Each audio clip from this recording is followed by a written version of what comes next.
Catherine had killed more enemies than he could count. In 40 years of war across dozens of star systems, the Veloxi warrior had seen things that would break the minds of lesser species. He stood over 2 meters tall, with 4 powerful arms covered in natural armor plates. His claws could tear through metal. His eyes could see in complete darkness. His people were known across the galaxy as the finest warriors alive. So when High Command assigned his unit to work alongside humans, Catherine felt insulted. He remembered the first time he saw them. 12 soldiers stepped off the transport ship onto the dusty surface of Nexus 7, a mining colony built on a dead moon. They wore soft fabric uniforms. They had no claws, no armor plates, no natural weapons of any kind. Their skin looked so thin that Catherine thought he could tear it with a gentle touch. Commander Reth, the leader of the Veloxi forces, laughed when he saw them. "These are the famous humans? They look like prey animals." The other Veloxi warriors joined in the laughter. Catherine smiled but said nothing. He watched the humans carefully as they approached. Their leader was a young female named Park Yuna. She had dark hair tied back and calm eyes that showed no emotion. Behind her walked a stocky male named Kang Do-hyun, who carried a weapon almost as big as himself. A young female medic named Lee Somi brought up the rear, struggling slightly under the weight of her oversized medical kit. "Welcome to Nexus 7, Commander Reth said, not hiding his contempt. "Try not to get in our way when the fighting starts." Yuna simply nodded. "Understood, Commander. We will do our best to be useful." That was it. No anger, no offense taken. The humans just walked to their assigned quarters like nothing had happened. Catherine found this strange. Any other species would have protested. The humans seemed not to care at all. Over the next several hours, Catherine observed the human soldiers as they prepared for the coming battle. Intelligence reports had confirmed that a Drakthari hive fleet was approaching. The Drakthari were a nightmare species, massive insectoid creatures that traveled from world to world, consuming everything in their path. They felt no fear, no mercy, no hesitation. They existed only to feed and multiply. The colony had gathered a defense force of 12 different species, over 200 warriors in total, including 50 Veloxi, the backbone of the defense. The humans were just a small addition, barely worth mentioning. But Catherine could not stop watching them. They moved differently than other species. When they walked, there was an efficiency to their movements, no wasted energy. When they spoke to each other, they used few words. They seemed to communicate through looks and small gestures, and their faces never showed what they were feeling. Catherine approached the human called Do-hyun, who was cleaning his massive weapon in the equipment bay. "That weapon is too heavy for one soldier," Catherine said. "Your species lacks the strength to use it effectively." Do-hyun looked up and smiled. It was a strange smile, not friendly but not hostile either. "You think so?" "I know so. I have studied many species. Humans are among the weakest in terms of physical ability." "That is true," Do-hyun agreed. He continued cleaning his weapon. "We are slow. We are soft. We break easily." He looked at Catherine with that strange smile still on his face. "But we do not stop. That is the difference." Catherine did not understand what he meant. He walked away feeling slightly unsettled. Later that day, he found Yuna sitting alone on a rock formation overlooking the colony. She was staring at the sky where the Drakthari fleet would soon appear. "Your soldiers do not seem afraid," Catherine said. Yuna glanced at him briefly. "Should they be?" "The Drakthari have destroyed entire worlds. Their numbers are endless. Even the Veloxi consider them dangerous." "I have read the reports," Yuna said calmly. "Big insects, lots of teeth, acid blood. Hive mind control," she shrugged. "We have faced worse." Catherine felt a flash of anger. This human female was either stupid or insane. Nothing is worse than the Drakthari. Yuna finally turned to look at him properly. Her eyes were steady and cold. On our home world, we have a creature called a mosquito. It is very small, smaller than your finger. In our history, it has killed more humans than all our wars combined. Billions of deaths. We are still here. The mosquito is still here. We learned to live with death before we learned to make fire. She turned back to the sky. Your Drakthari are just bigger mosquitoes. We will manage. Kethrin walked away from that conversation with a strange feeling in his chest. He had fought alongside many species. He had seen bravery, cowardice, skill, and stupidity. But he had never encountered anything quite like human calmness. It was not the peace of acceptance. It was not the false courage of those who did not understand danger. It was something else, something he could not name. That night, the colony received new intelligence. The Drakthari fleet had increased speed. They would arrive in 18 hours instead of 36. Panic spread through the defensive forces. Warriors from a dozen species began arguing about evacuation plans and defensive positions. Kethrin passed by the human quarters and stopped. Through the open door, he could hear laughter. The humans were playing cards and making jokes. Do-Yun noticed him standing there. "Hey, Veloxy, want to join us? Somi keeps losing. She needs someone worse than her to make her feel better." Somi threw a card at his head. "I am letting you win, building your confidence before the real fight." They were laughing. The enemy was coming, death was approaching, and these soft, weak creatures were laughing. Kethrin declined the invitation and returned to his quarters. He lay on his sleeping platform and stared at the ceiling. He had never felt uncertain before a battle. He was Veloxy. He was a warrior born. But something about the humans made him nervous. Not because they were weak. He knew they were weak. Not because they were strange. He had met stranger species.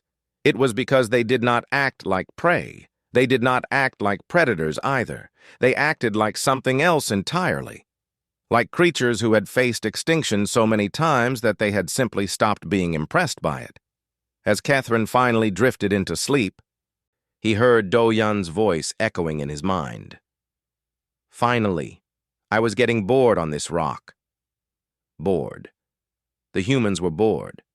And for reasons Kethrin could not explain, that single word frightened him more than the approaching hive fleet. The Drakthari came early, 6 hours before anyone expected them.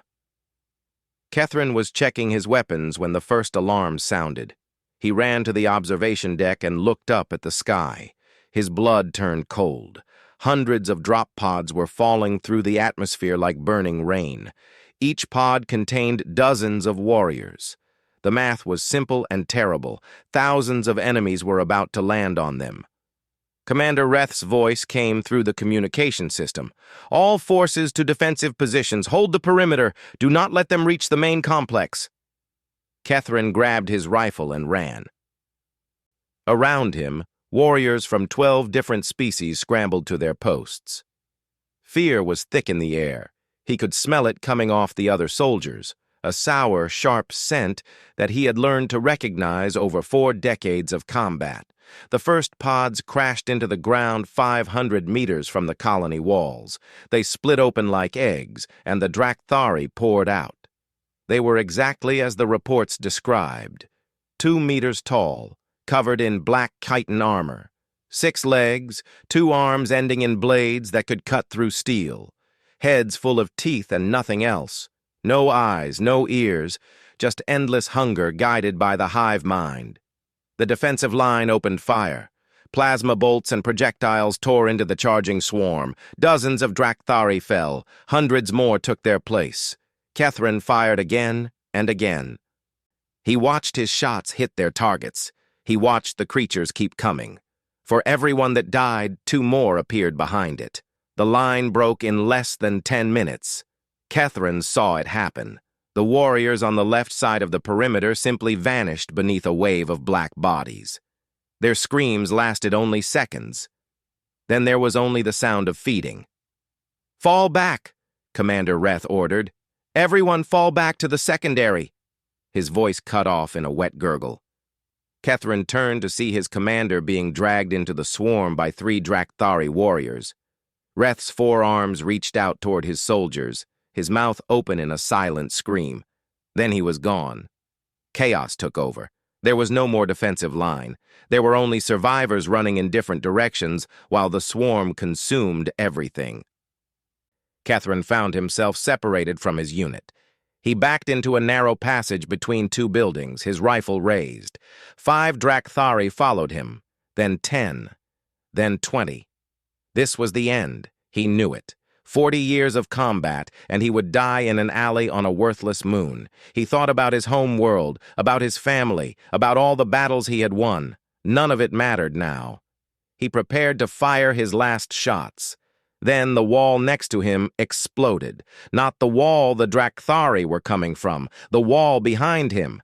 Kethrin spun around and saw humans pouring through the hole. Yuna came first, moving faster than Kethrin thought humans could move. She fired her weapon without stopping, without aiming in any way he recognized.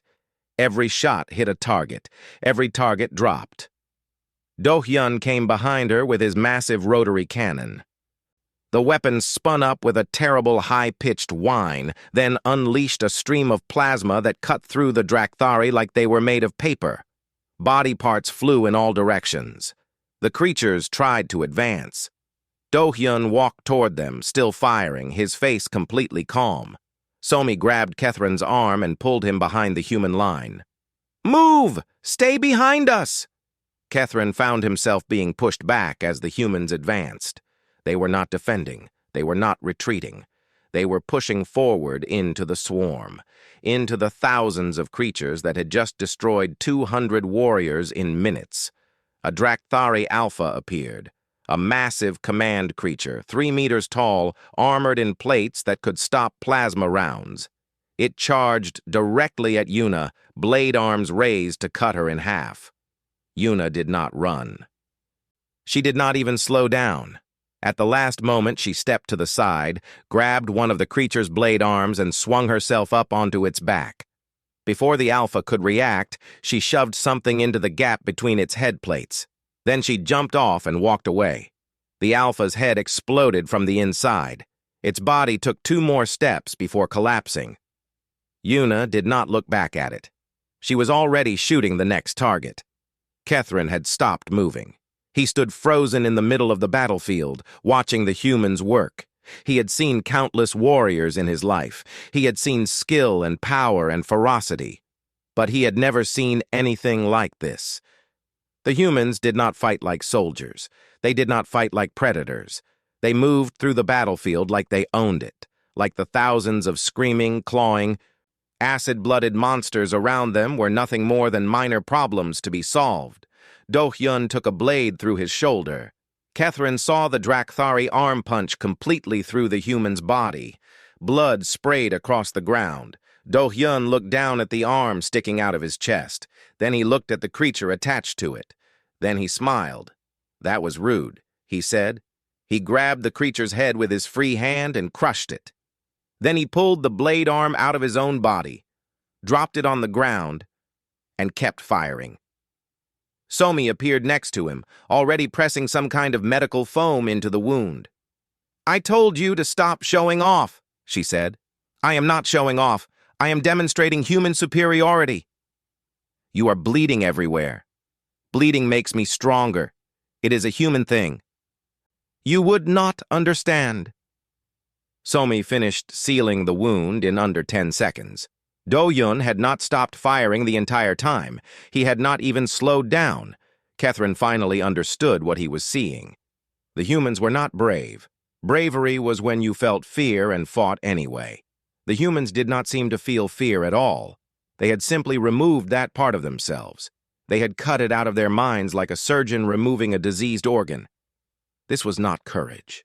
This was something much darker. This was a species that had learned to treat death as a minor inconvenience. Yuna appeared next to Kethrin. There was blood on her face. Not her own. and her eyes were as calm as they had been when they first met.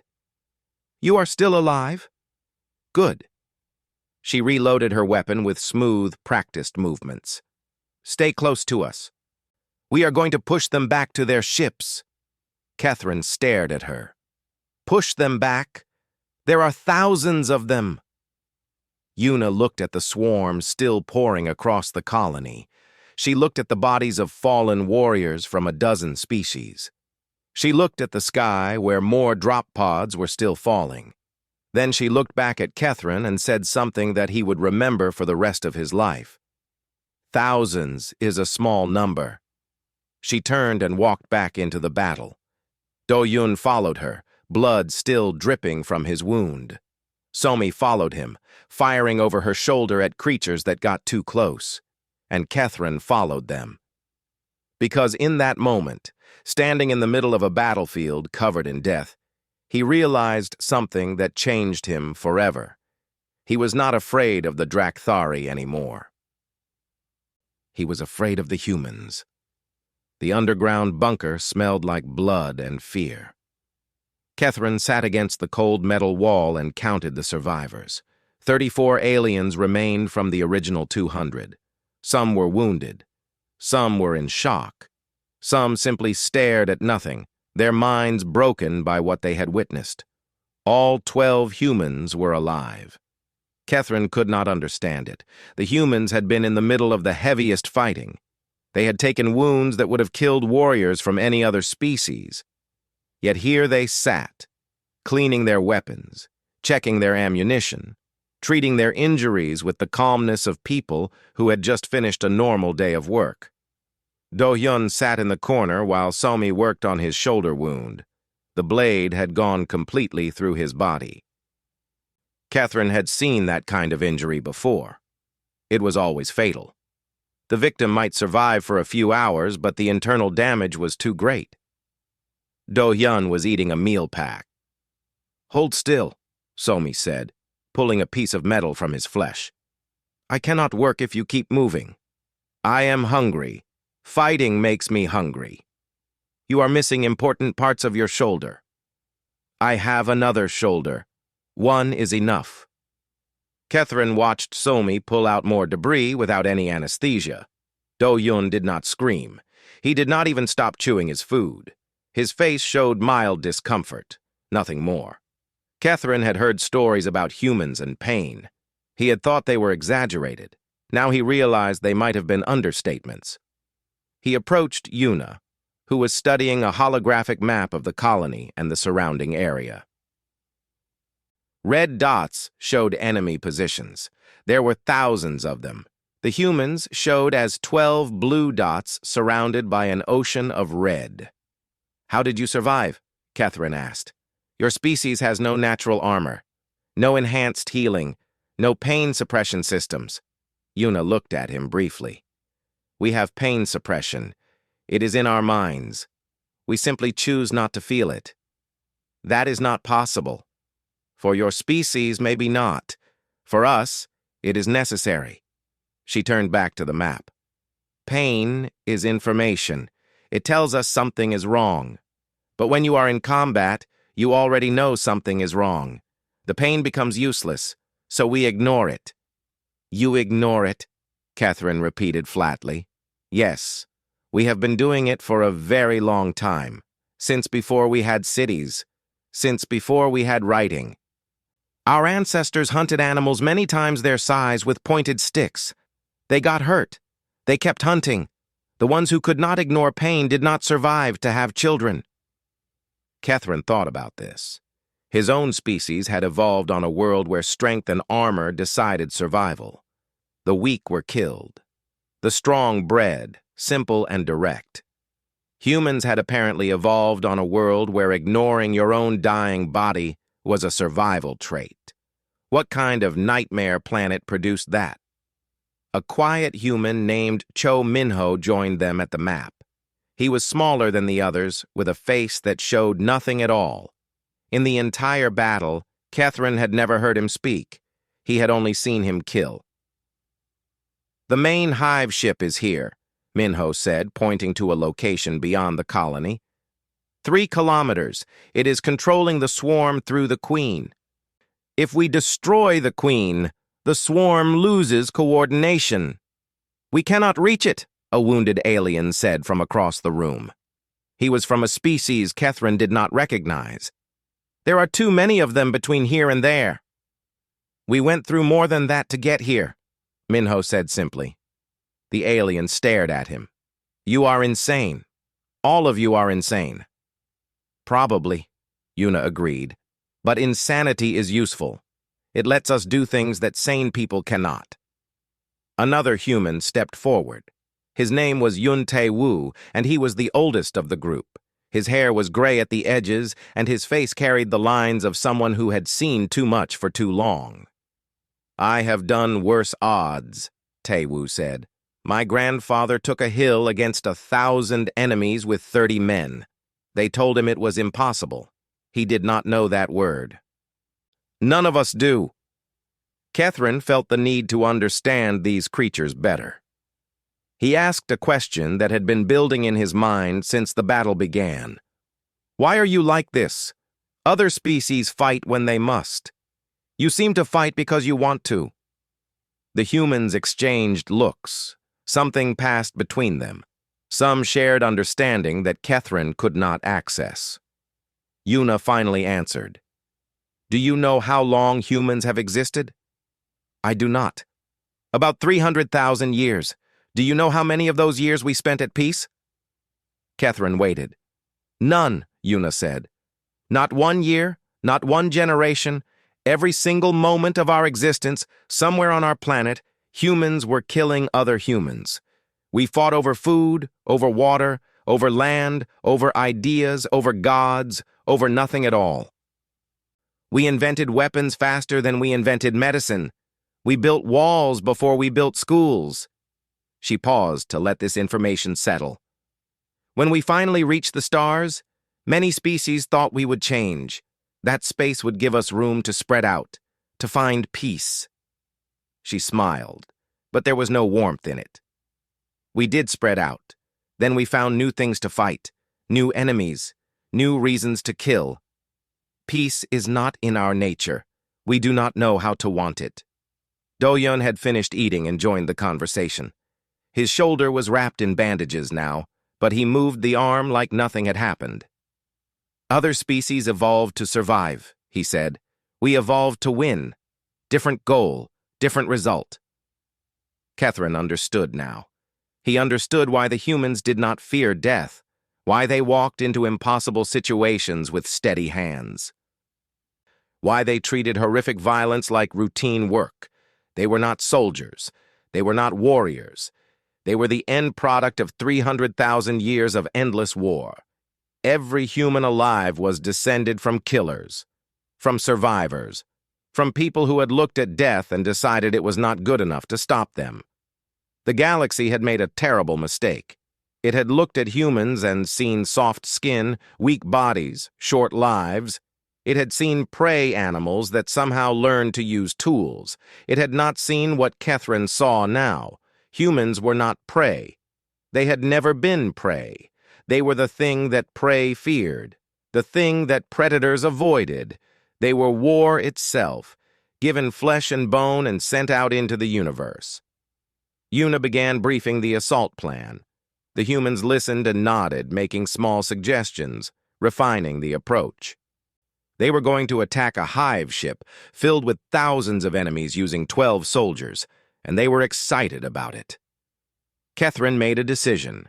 He stood up and approached Yuna. I am coming with you. Yuna studied him for a moment. Then she smiled. A real smile this time, with actual warmth behind it. Good, she said. Try to keep up. Catherine nodded and went to prepare his weapons. Behind him, he heard Do-Hyun laughing. The Veloxi wants to play with us. I like him. He has good taste in suicide missions. Catherine should have been offended. Instead, he found himself almost smiling.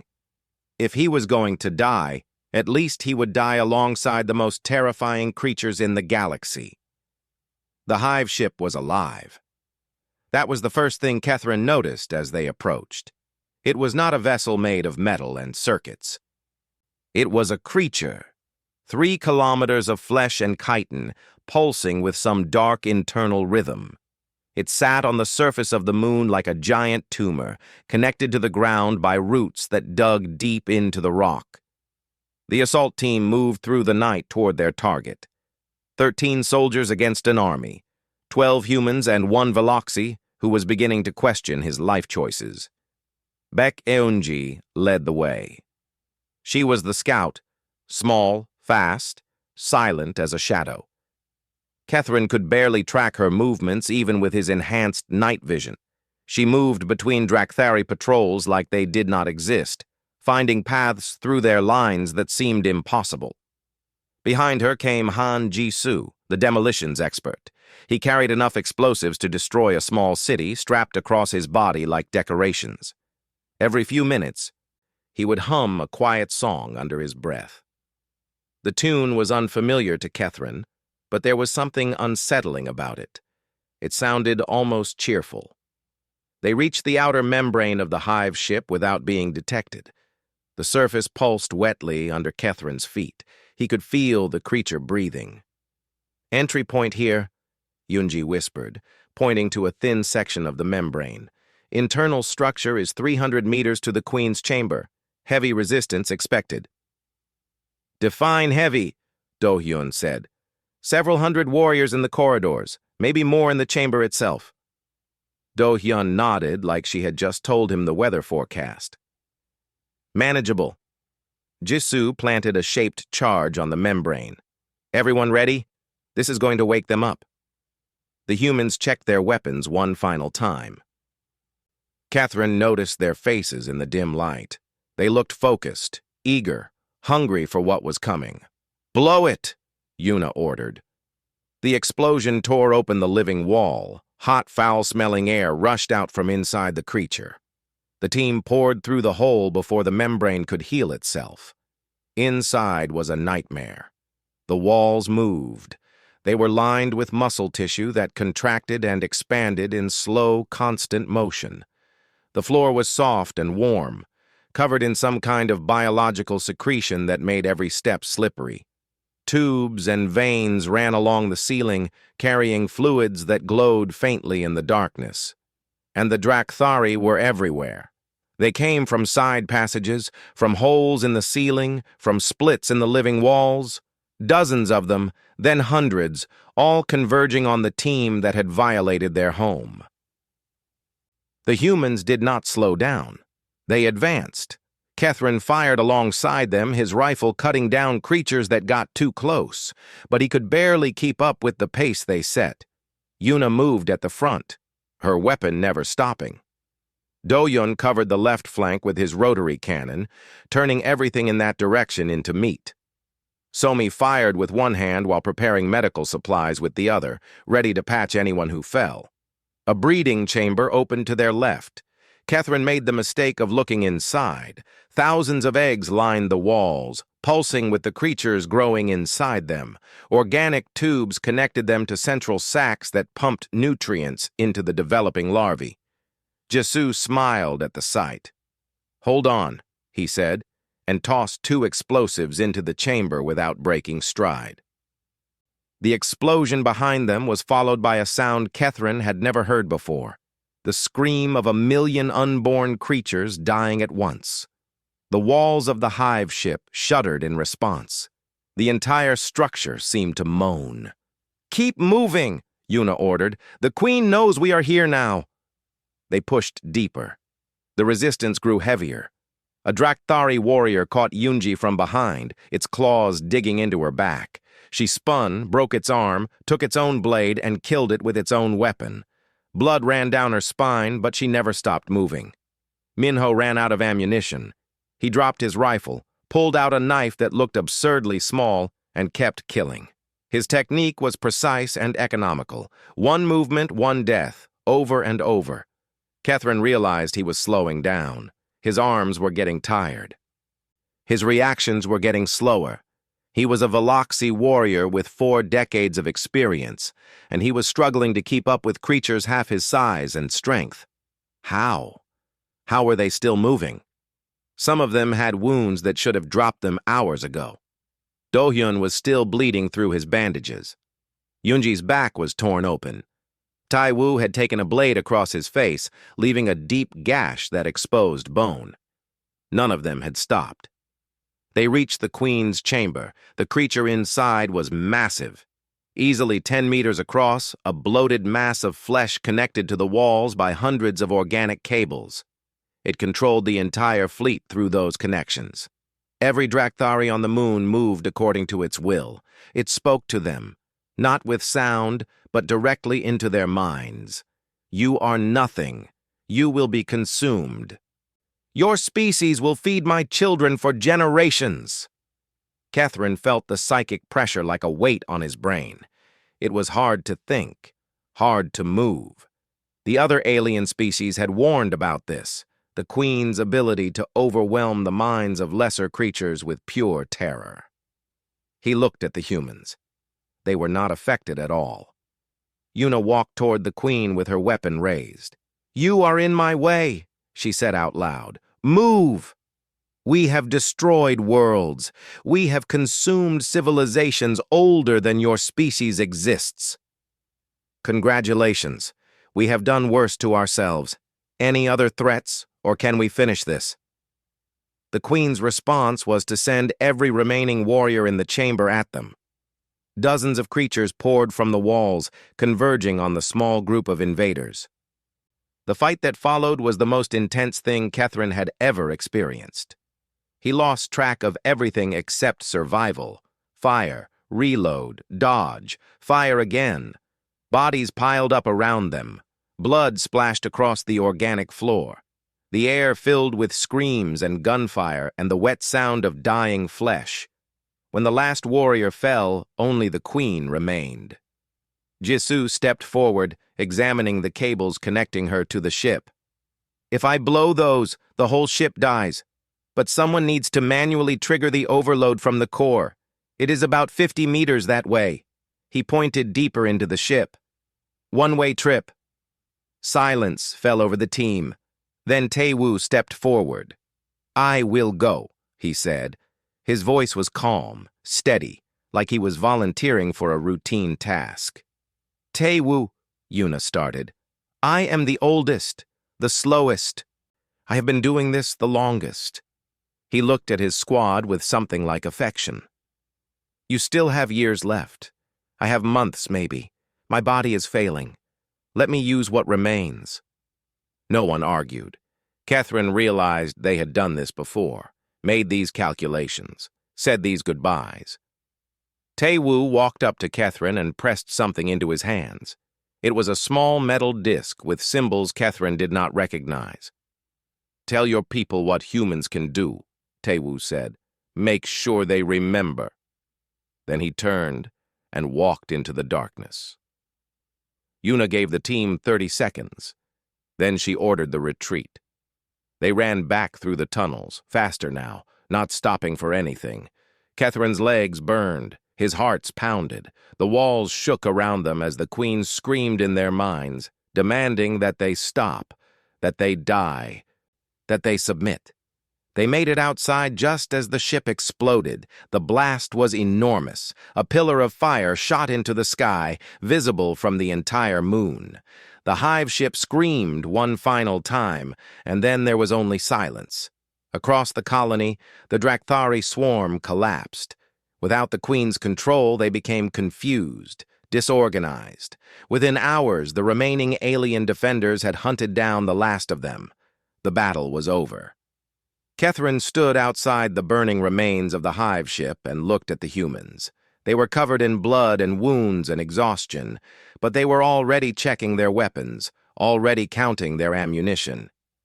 "Are you expecting more enemies?" Catherine asked. Yuna shook her head.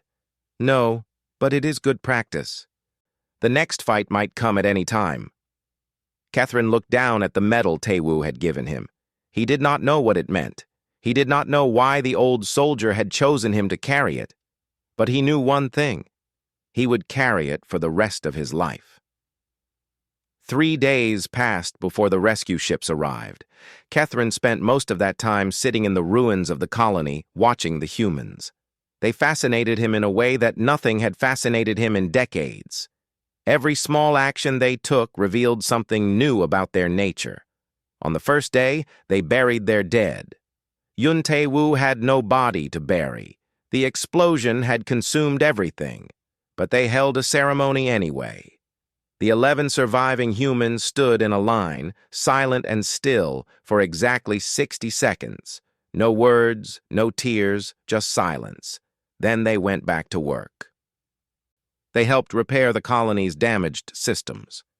They treated wounded aliens who had feared them only days before. Somi worked for 18 hours straight, using her human medical knowledge to save creatures whose biology she barely understood. When she finally collapsed from exhaustion, Do-hyun carried her to a bed and stood guard while she slept. Catherine approached him during one of these quiet watches. "You cared for him," Catherine said. "Tae-woo." Do-hyun nodded slightly. "He trained me. 20 years ago, I was young and stupid. He made me less stupid." "Do you feel grief?" The human was quiet for a long moment. "Yes, but grief is a luxury. We save it for after. When the work is done, we will remember him properly. We will drink and tell stories and cry, but not yet. Not while there are still things to do." "Your people compartmentalize emotion," Catherine observed. "We have to. If we let ourselves feel everything at once, we would never stop crying. Our history is full of death. Every family has lost members. Every city has graves. We learn to set the pain aside and deal with it later." Do-hyun looked at the sleeping Somi. "Sometimes later never comes. Sometimes we carry it forever, but we carry it quietly." On the second day, Catherine submitted his official report to Veloxi High Command. He described the battle in precise detail: the initial defense, the collapse, the human counterattack, the assault on the hive ship, the sacrifice. High Command responded with skepticism. 12 humans had survived against thousands of Drakthari? Impossible. The report must be exaggerated. Veloxi warriors would never be outperformed by such a weak species. Catherine did not argue. He simply attached the combat recordings from his armor's sensors. Hours of footage showing exactly what the humans had done. He never received a response. On the third day, the rescue ships entered orbit. Transport vessels from 5 different species descended to collect survivors. Medical teams rushed to treat the wounded. Officials began taking statements about what had happened. The humans were the last to board. Catherine found Yuna near the landing zone, watching her squad prepare for departure. They moved efficiently, as always. No wasted motion, no unnecessary words.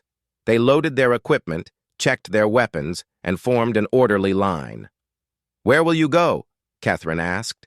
"Wherever they send us next. There is always another fight, another mission, another impossible situation that requires humans." She said this without pride or complaint. It was simply a fact. "Does it ever end?" Yuna considered the question. "For individuals, yes. We die or retire or simply stop. But for humanity? No. It never ends. We have been fighting since we climbed down from the trees. We will be fighting when the last star burns out. It is what we are." The rest of the squad approached. Do-hyun, still bandaged but moving like nothing had happened. Somi, tired but alert. Minho, silent as ever. Yoonji, Jisoo, and the others, all carrying wounds, all carrying themselves like they were ready for another battle. Yuna reached into her pack and pulled out something small, a medal, similar to the one Tae-woo had given Catherine, but with different markings. "This is a human military honor," she said, pressing it into his hand. "It means you fought alongside us, that you did not run when running would have been smart, that you trusted us enough to follow where we led." Catherine looked at the medal. It was made of simple metal, decorated with a symbol he did not recognize. Some kind of winged creature holding weapons in its claws. What does it mean? It means you are one of us now.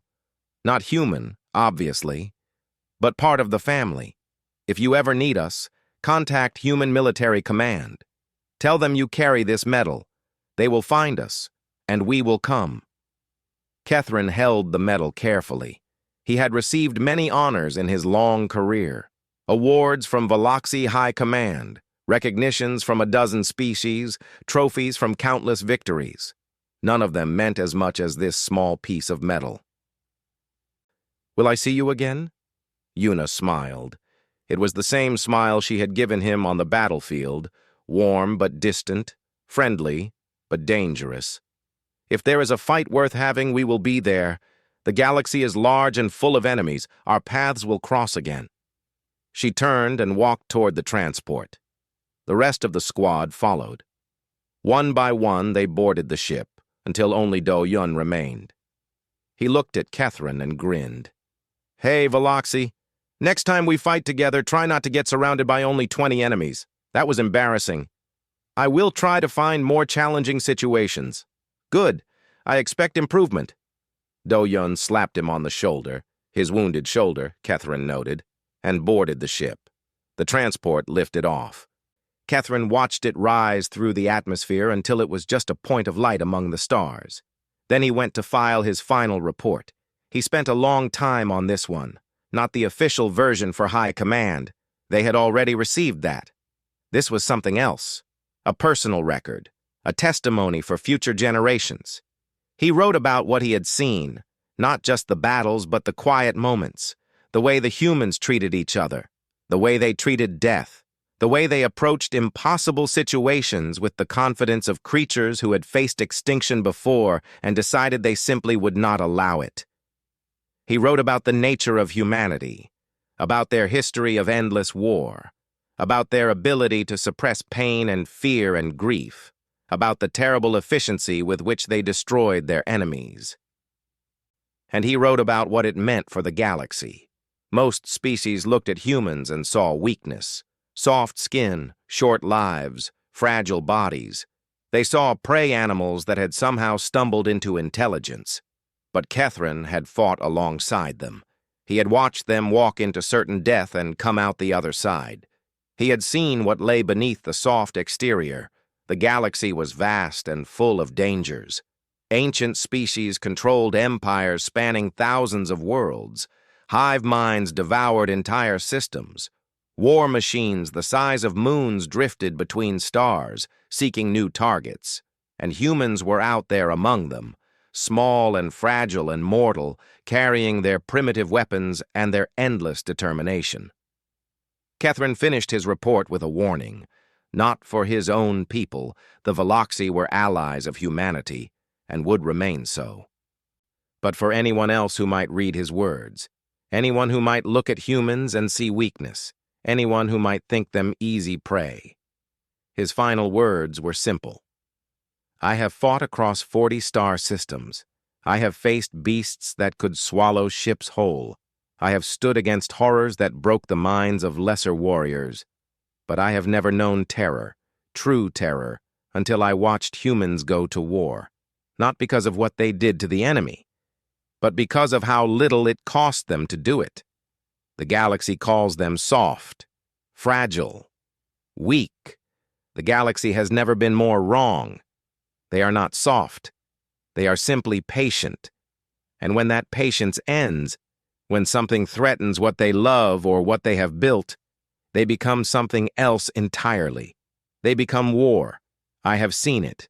I have stood beside it. I have fought in its shadow. And I pray that you are standing beside them when it happens, not against them, never against them.